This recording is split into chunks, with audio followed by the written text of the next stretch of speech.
ఆ ప్రాంతంలో కనుచూపు మేర చెరకు తోటలే. రసాయనాలు లేకుండా సేంద్రియ పద్ధతుల్లో వ్యవసాయం చేస్తూ చెరకు పండిస్తున్నారు. అక్కడి రైతులు స్వచ్ఛతను పాటిస్తూ నాణ్యమైన బెల్లాన్ని తయారు చేస్తున్నారు. రుచికరంగా ఉండడంతో నిమ్మతొర్లువాడ బెల్లం చాలా ప్రసిద్ధిగాంచింది. ఈ బెల్లం స్వచ్ఛత గురించి తెలుసుకున్న తిరుమల తిరుపతి దేవస్థానం స్వామివారి ప్రసాదాల తయారీకి బెల్లాన్ని ఇవ్వాలని కోరడంతో రైతులు అంగీకరించారు. ఏటా 20 టన్నులకు పైగా బెల్లాన్ని ఇస్తూ ప్రత్యేకత చాటుకుంటున్నారు. బెల్లం పేరు వింటేనే నోరూరుతుంది. నోటికి రుచిగానే కాదు, ఐరన్ లాంటి పోషక విలువలు కలిగి ఉండటంతో శరీరానికి ఎంతో ఆరోగ్యాన్నిస్తుంది. మిఠాయిలతో పాటు ఇతర ఆహార పదార్థాల్లోనూ విరివిగా ఉపయోగిస్తుంటారు. బెల్లాన్నే ఆదాయ వనరుగా మార్చుకున్నారు సిక్కోలు రైతులు. శ్రీకాకుళం జిల్లా ఆమదాలవలస మండలం నిమ్మతొర్లు వాడలో అనేక మంది రైతులు ప్రకృతి వ్యవసాయం చేస్తున్నారు. సేంద్రియ విధానాలను అనుసరించి ధాన్యం, చెరకు, కూరగాయలతో పాటు ఉద్యాన పంటలు సాగు చేస్తున్నారు. మొదట్లో ఆర్గానిక్ ఉత్పత్తులకు సరైన మార్కెటింగ్ లేకపోవడం రైతులను నిరాశకు గురిచేసింది. తిరుమల శ్రీవారి ప్రసాదాల తయారీలో సేంద్రియ పదార్థాలను మాత్రమే ఉపయోగిస్తున్నారని తెలుసుకున్న రైతులు ఇక్కడి బెల్లాన్ని పరీక్షలకు పంపించారు. మార్కెటింగ్ అధికారులు చేసిన పరీక్షల్లో నిమ్మతొర్లు వాడ బెల్లం చాలా స్వచ్ఛమైనదిగా తేలింది. స్వయంగా తీతిదే అధికారులు ఇక్కడికి వచ్చి మొత్తం బెల్లాన్ని ఇవ్వాలని కోరగా రైతులు అంగీకరించారు. ప్రస్తుతం ఏడాదికి 20 టన్నులకు పైగానే దేవస్థానానికి బెల్లాన్ని సరఫరా చేస్తుండగా భవిష్యత్తులో పరిమాణాన్ని మరింత పెంచనున్నారు.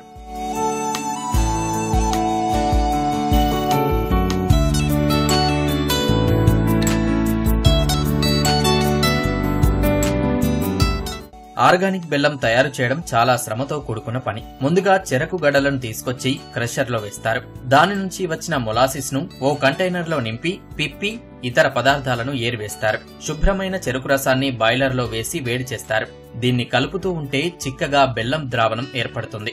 దీన్ని చల్లార్చితే ఎంతో రుచికరమైన బెల్లం సిద్ధమవుతుంది. దీన్ని కూలీలందరూ కలిసి చక్కగా ప్యాక్ చేస్తారు. స్వచ్ఛమైన బెల్లం తయారీలో చిన్న పొరపాటు చేసినా బెల్లం నాణ్యత దెబ్బతిని ఎందుకు పనికి రాకుండా పోతుందని రైతులు చెబుతున్నారు. తిరుమల శ్రీవారికి తమ బెల్లంతో ప్రసాదాలు తయారు చేయడం అదృష్టంగా భావిస్తున్నామన్నారు. నాకు 5 ఎకరాల పొలం ఉంది. ఈ 5 ఎకరాల్లో కూడా ప్రకృతి వ్యవసాయం చేయడం జరుగుతుంది.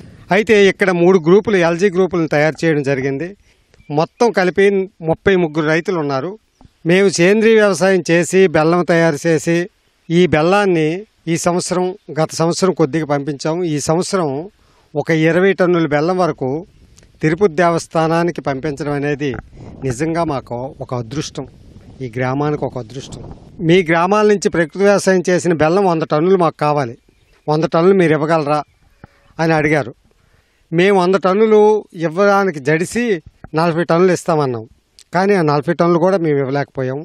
20 టన్నుల వరకే ఇవ్వడం జరిగింది. మేము వాళ్ళు అడిగిన 100 టన్నులు వచ్చే సంవత్సరం ఇవ్వడానికి మేమందరం రైతాంగం అందరం సిద్ధంగా ఈ ప్రకృతి వ్యవసాయం చేసి మంచి ప్రసాదం లాంటి బెల్లాన్ని దేవస్థానానికి ఒక 100 టన్నులు పంపించడానికి మేము సిద్ధంగా ఉన్నాము. ముందు ఒకరిద్దరితో ప్రారంభమైన ప్రకృతి వ్యవసాయం క్రమంగా చుట్టుపక్కల అనేక గ్రామాలకు విస్తరించింది. గతంలో చంద్రబాబు సీఎంగా ఉన్నప్పుడు ప్రముఖ వ్యవసాయ నిపుణుడు పాలేకర్ ద్వారా ఎంతో మంది రైతులకు ఉచిత శిక్షణ ఇవ్వడం వల్లే ఆర్గానిక్ ఫార్మింగ్ చేస్తున్నామని రైతులు చెబుతున్నారు. గత వైకాపా సర్కార్ పాలనలో మార్కెటింగ్ కాస్త నెమ్మదించినా ఇప్పుడు మళ్లీ చంద్రబాబు పాలన రావడంతో వ్యాపారం మరింత మెరుగ్గా ఉంటుందని ఆశాభావం వ్యక్తం చేస్తున్నారు. ఆ బెల్లము సహజసిద్ధంగా పండించిన బెల్లము ఇప్పుడు మాకు తిరుపతి దేవస్థానం వరకు వెళ్తుంది. ఆ తిరుపతి దేవస్థానం వారు మా బెల్లాన్ని తీసుకోవడం వల్ల మాకు చాలా సంతోషంగా మేము భావిస్తున్నాము. ఇంకా ముందు ఇంకా వెంకటరమణమూర్తికి మా బెల్లం వెళ్ళాలని మేము మా శాయశక్తిలో ప్రయత్నిస్తూ ఉన్నాము. కెమికల్ స్ప్రే చేసినందువల్ల ఈ మనం తినే ఆహారంలో కెమికల్ ఎఫెక్ట్ అయ్యి కొంచెం క్యాన్సర్ బారిన పడే అవకాశాలు కూడా ఉన్నాయని ముందు మనకు ఆరోగ్య నిపుణులు చెప్తూనే ఉన్నారు. ఇప్పుడు ఏంటంటే మేము ఈ 6 సంవత్సరాలుగా ఈ ప్రకృతి వ్యవసాయం చేసి అటు మేము మాకు మంచి ఆహారాన్ని తింటూ ఇప్పుడు ఈ బెల్లాన్ని కూడా తిరుపతి వరకు పంపిస్తున్నామంటే మంచి ఆదాయం, మంచి మాకు మామూలుగా ఊర్లో అమ్ముకునే రేటు కంటే డబల్ రేటు వస్తుంది. మేము మించుమించు 8 ఏళ్ళ నుంచి చేస్తామండి.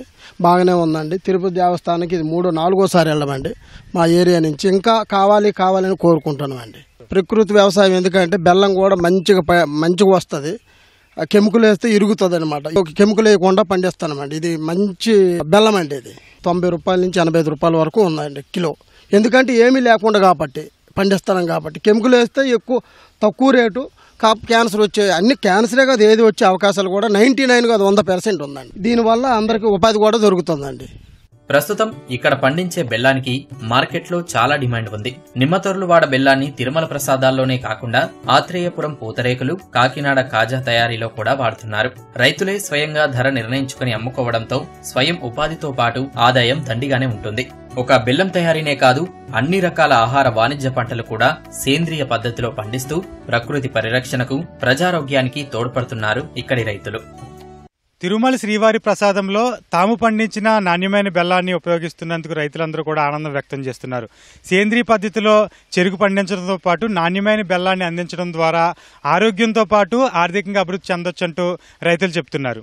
కెమెరామెన్ చిన్నారెడ్డితో మహేష్, ఈటీవీ, శ్రీకాకుళం నుంచి.